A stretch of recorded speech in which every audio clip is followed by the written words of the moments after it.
Hello guys, അപ്പം ഞങ്ങൾ ഇന്ന് ഇൻസ്റ്റയിലും യൂട്യൂബിലൊക്കെ ഹിറ്റായിട്ടുള്ള ഒരു വൈറൽ ബീഫ് കറിയാണ് റെഡിയാക്കാൻ പോകുന്നത്.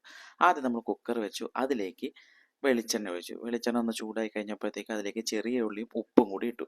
ഇനി അതൊന്ന് വഴറ്റി വരുന്നത് വരെ നമുക്ക് പതുക്കെ ഒന്ന് ഇളക്കി കൊടുക്കാം. അങ്ങനെ ഉള്ളി പതുക്കെ വഴറ്റി വരാൻ തുടങ്ങിയിട്ടുണ്ട്. അപ്പോൾ അത് വഴറ്റി ഒന്ന് ചെറുതായിട്ടൊന്ന് വാടി കഴിയുമ്പോഴത്തേക്കും അതിലേക്ക് കുറച്ച് കറിവേപ്പില കൂടി ഇട്ട് കൊടുക്കുക.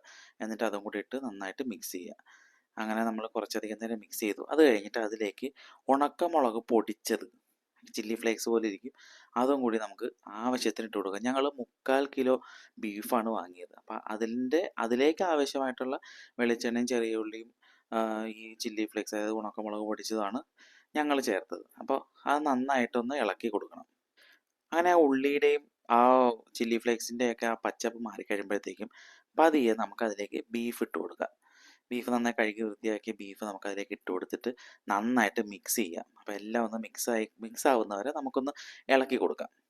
അങ്ങനെ നന്നായി ഇളക്കി കൊടുത്തതിന് ശേഷം, നന്നായിട്ട് മിക്സ് ചെയ്തതിന് ശേഷം നമുക്ക് കുക്കർ അടച്ചു വയ്ക്കാം. ഞങ്ങൾക്ക് ഒരു 3 വിസിലാണ് വേവാൻ വേണ്ടി വന്നത്.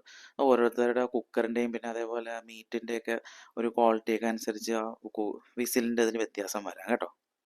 അങ്ങനെ 3 വിസിൽ വന്നു കഴിഞ്ഞതിന് ശേഷം കുറച്ച് നേരം തുറക്കാതെ വെച്ചു, ആ ആവിയൊക്കെ പോകാൻ വേണ്ടിയിട്ട് ഒന്ന് സെറ്റാവാൻ വേണ്ടി വെച്ചു. അപ്പോൾ അതാ ഇത് കണ്ടോ, നല്ല അടിപൊളി ബീഫ് കറി റെഡി ആയിട്ടുണ്ട്.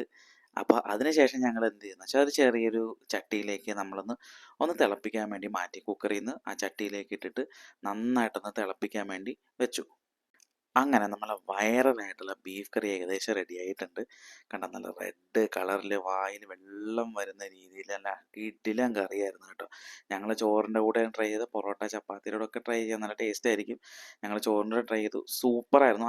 ഇത് രണ്ടാമത്തെ പ്രാവശ്യം കേട്ടോ ഞങ്ങൾ വെക്കുന്നത്. ഇത് ആദ്യത്തെ പ്രാവശ്യം വെച്ചപ്പോൾ ഇത്രയും ടേസ്റ്റ് തോന്നിയില്ല, പക്ഷേ സെക്കൻഡ് ടൈം നല്ല അടിപൊളി ടേസ്റ്റ് ആയിരുന്നു കേട്ടോ. അപ്പോൾ നിങ്ങൾ ട്രൈ ചെയ്ത് നോക്കുക, അഭിപ്രായം കമൻറ്റ് ബോക്സിൽ പറയുക. അപ്പോൾ അടുത്ത വീഡിയോയിൽ വരുന്നത് വരെ ബൈ ഫ്രം SK Bites 2.0.